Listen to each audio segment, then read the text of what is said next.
నమస్తే, welcome to our channel. నేను సిరి. అంటే కౌంటింగ్కి ముందు రోజే పీకే గారు అయితే లోకేష్కి కాల్ చేశారని అయితే ఒక వార్త అయితే సోషల్ మీడియాలో వైరల్ అవుతుంది. మరి ఇంతకీ పీకే లోకేష్కి ఎందుకు కాల్ చేశారు ఏంటనేది మనకి వివరించడానికి మనతో పాటు ఉన్నారు ప్రముఖ రాజకీయ విశ్లేషకులు అంకమరావు గారు.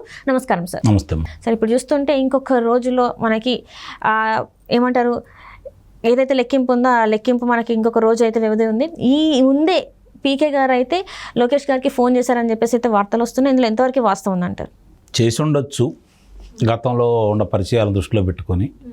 సహజంగా ఏంటంటే కూటమి అధికారంలో రాబోతుందనే సంకేతాలు ఆయనకు కూడా ఉన్నాయి కాబట్టి మంచిగానే ఆ గతంలో మాట్లాడుకున్నారు కాబట్టి ఆ స్నేహాన్ని మళ్ళీ కొనసాగించే ఉద్దేశంతో ముందుగానే శుభాభినందనలు తెలుసుకునే ఉద్దేశంతో మాట్లాడి ఉండొచ్చు. మాట్లాడలేదని చెప్పి మనం చెప్పడానికి లేదు. ఎందుకంటే అతను మొన్నటిదాకా ఏదో ఒక రాజకీయ పార్టీకి అధికారంలో తీసుకురావడం కోసం పనిచేసినటువంటి ఒక వ్యక్తి. ఇంత డబ్బులనేవి తీసుకొని అతని సేవలు ఇచ్చాడు. ఏ విధంగానైనా సరే ఎలా అయినా చేసి గెలిపించే బాధ్యత అవుతుంది. దానికోసం ఏ ప్రయోగాలు చేయాలో అన్నీ చేసి గెలిపించే బాధ్యత తీసుకున్నాడు. అధిక శాతం విజయవంతం అయ్యాడు. ఆ విజయవంతమైన సందర్భంగా మన తెలంగాణలో ఓడిపోవడం అనేది కొంచెం అతనికి ఇబ్బందికరమైన పరిస్థితి. బీఆర్ఎస్కి అనుకూలంగా పనిచేశాడు. ఆ పరిస్థితుల్లో మధ్యలో అప్పుడు చంద్రబాబు నాయుడు గారిని కలిశాడు. ఈడతోడు కలిసి మాట్లాడటం కూడా జరిగింది. అతను బీహార్లో రాజకీయ పార్టీ పెట్టుకొని మనుగడ సాగించాలని కోరుకుంటా ఉన్నాడు. రేపు ఎన్నికల్లో కూడా పోటీ చేస్తాడనే భావిస్తున్నాం.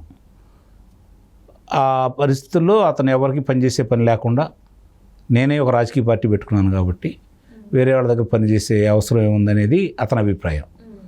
దాని తోడు అతని దగ్గర గతంలో పనిచేసిన వాళ్ళు కూడా ఇప్పుడే చాలామంది ఉన్నారు కాబట్టి ఆ పరిచయాలు దృష్టిలో పెట్టుకొని అతను అభిప్రాయాలు సేకరించుకొని ఎవరు అధికారంలో రాబోతున్నారు ఏ రాష్ట్రాల్లో అని చెప్పని వాళ్ళతోటి ముందుగానే కలిసి ప్రయాణం చేసే ఆలోచనలో ఉన్నాడు.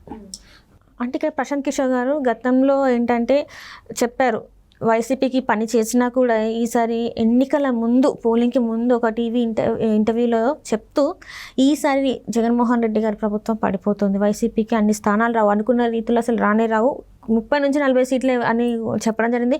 కొంతమంది నేతల గురించి కూడా, అందులో ఉన్న నేతల గురించి చెప్పడం జరిగింది.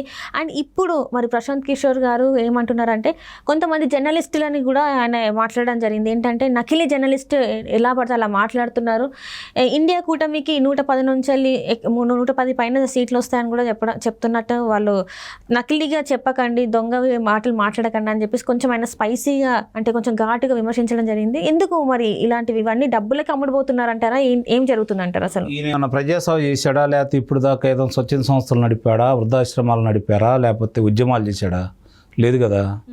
డబ్బులు తీసుకొని అనైతికంగా రాక్షసంగా జనం ఇవ్వకపోయినా పర్లేదు, నాకు వచ్చే డబ్బులు నాకు వస్తే చాలు, అబద్ధాలు ప్రచారం చేసి అవతల మనుషులను చంపైనా సరే సానుభూతితో అధికారం రావాలనే ప్రయోగాలు చేసిన వ్యక్తే కదా ఇతను. ఈరోజు అతని గురించి మనం మంచిగా మాట్లాడుకోవాల్సిన అవసరం ఏం లేదు. ఈరోజు ఏదో లోకేష్ బాబు గారికి ఫోన్ చేశాడను, చంద్రబాబు నాయుడు గారికి ఫోన్ చేశాడను, జగన్మోహన్ రెడ్డి గారికి వ్యతిరేకంగా మాట్లాడుకోవాల్సిన అవసరం ఏం లేదు.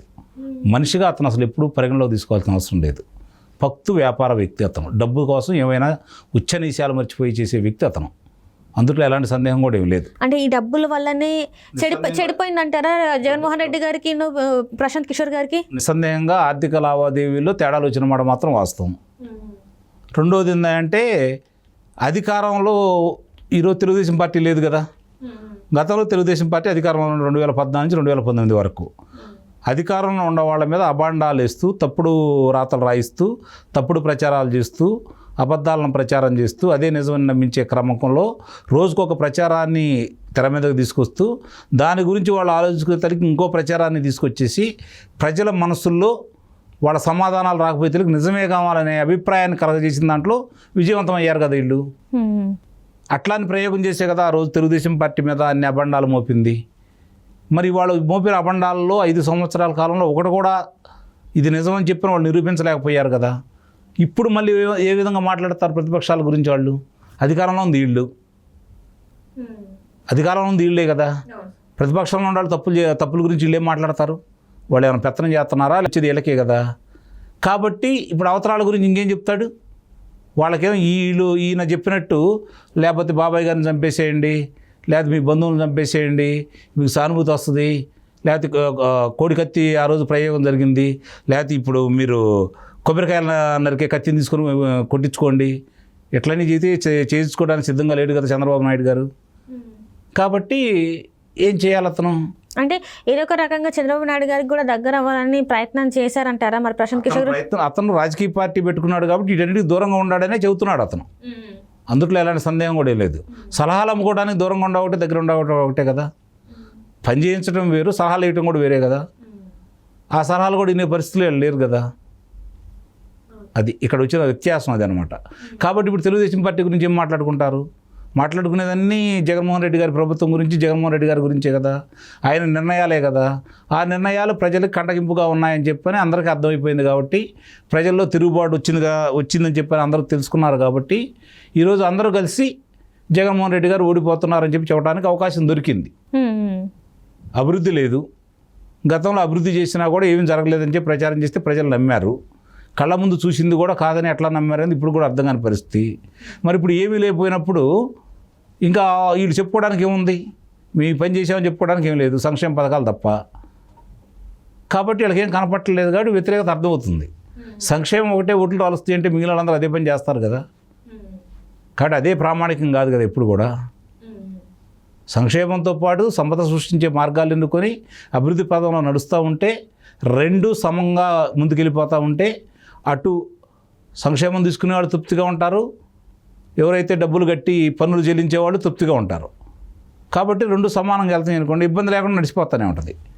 ఒకటి ఎక్కువ ఒకటి తక్కువ చేశారనుకోండి, బరువు ఎట్టుంటే అటు చూసి త్రాసు. అంటే ఈ డబ్బుల వల్లనే చెడిపోయిందంటారా జగన్మోహన్ రెడ్డి గారికి, ప్రశాంత్ కిషోర్ గారికి? నిస్సందేహంగా ఆర్థిక లావాదేవీల్లో తేడాలు వచ్చిన మాట మాత్రం వాస్తవం.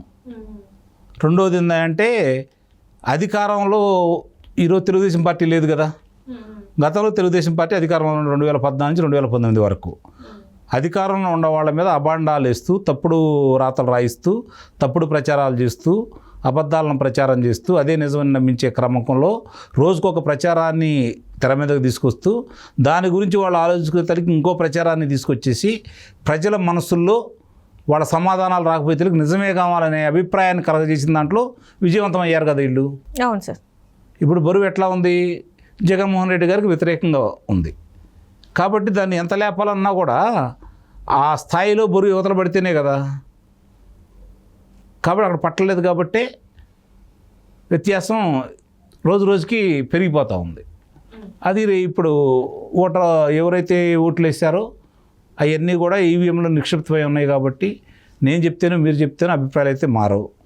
ఇప్పుడు మనం చెప్పాల్సిన అవసరం లేదు, కంటెస్టెంట్ కూడా మనకు అవసరం లేదు. ఇవన్నీ దృష్టిలో పెట్టుకొని అతను ఈ గెలుస్తారు అనే అభిప్రాయం అతనుకున్న సమాచారం ప్రకారం ఉంది కాబట్టి ముందస్తుగా శుభాకాంక్షలు తెలపడం కోసం అతను లోకేష్ బాబు గారితో మాట్లాడి ఉండొచ్చు. Right sir, right. Thank you so much sir. Thank you.